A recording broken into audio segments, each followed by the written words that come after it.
Welcome to Y Studios Tamil. இன்றைக்கி நம்ம திரைவம்ச நிகழ்ச்சியில் இயக்குனர் தினகரன் சிவலிங்கம் இயக்கத்தில் வெளிவந்திருக்கிற பாட்டில் ராதா படத்தை பற்றி பார்க்க போகிறோம். இந்த படத்தோட கதையை பற்றி பார்த்தோன்னா, படத்தோட ஆரம்பத்தில் ஹீரோ குரு சோமசுந்தரம் அவர் ஹீரோவாக நடிச்சிருக்காரு. படத்தோட ஆரம்பத்தில் அவர் ஒரு பெரிய குடிகாரராக இருக்கார். டெய்லி எப்போ பாரு குடிச்சிட்டே இருக்கார்.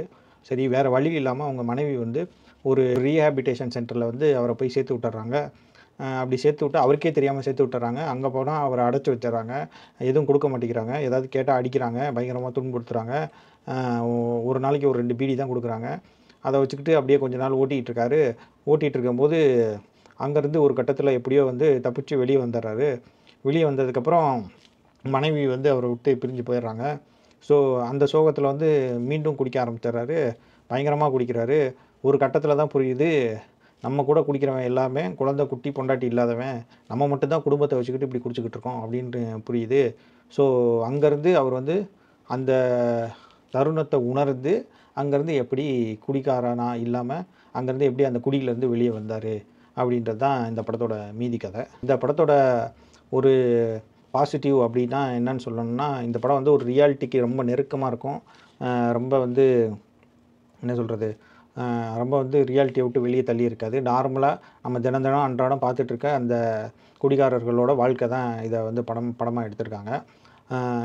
அதுவே இந்த படத்துக்கு ரொம்ப மைனஸாக போச்சு. ஏன்னா இந்த மாதிரி கதைகளை நம்ம நிறைய பார்த்துட்டோம்.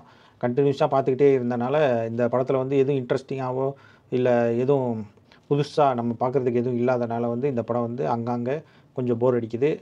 இருந்தாலும் இந்த படம் ஒரு நல்ல படம் தான். இந்த படத்தில் நடிச்சிருக்க ஹீரோயின் ஜான் விஜய் இவங்களாம் மற்ற நடிகர்கள் இவங்க எல்லாருமே நல்லா நடிச்சிருக்காங்க. எடிட்டிங்கு, கேமரா ஒர்க்கு எல்லாமே நல்லாயிருக்கு. பட் இந்த படத்தில் ஒரு பெரிய பாசிட்டிவ் என்ன அப்படி பார்த்தீங்கன்னா, குரு சோமசுந்தரத்தோட அந்த நடிப்பு தான் சொல்லணும். அவர் எப்படி நடிக்கணுமோ அது மாதிரி எக்ஸாக்டாக நடிச்சிருக்காரு. இந்த படத்தை பா ரஞ்சித் ப்ரொடியூஸ் பண்ணியிருக்காரு. ஏன் ப்ரொடியூஸ் பண்ணியிருக்காருன்னு தெரில. ஒருவேளை ஏன்னா இந்த படத்தில் அந்த போர்ஷன் அவரோட வாழ்க்கையை காட்டுற, அவர் எப்படி குடிக்கிறாரு, எப்படி குடியிலேருந்து வெளியே வராரு, இதை தவிர இன்ட்ரெஸ்டிங்காக காட்டுறதுக்கு இந்த கதையில் வேறு எதுவுமே இல்லை. ஆனால் பார்த்தீங்கன்னா இந்த கதையை 2.5 மணி நேரம் எடுத்து வச்சுருக்காங்க. ஒரு 2 மணி நேரம் எடுத்திருந்தால், கிறிஸ்பாக எடுத்திருந்தால் இன்னும் கொஞ்சம் நல்லா இருந்திருக்கும்.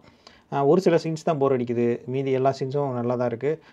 இந்த படம் கண்டிப்பாக ஒரு தடவை பார்க்குற படமாக ஓகே ரகமான படமாக தான் இருக்குது. அதில் எந்த மாற்றமும் இல்லை.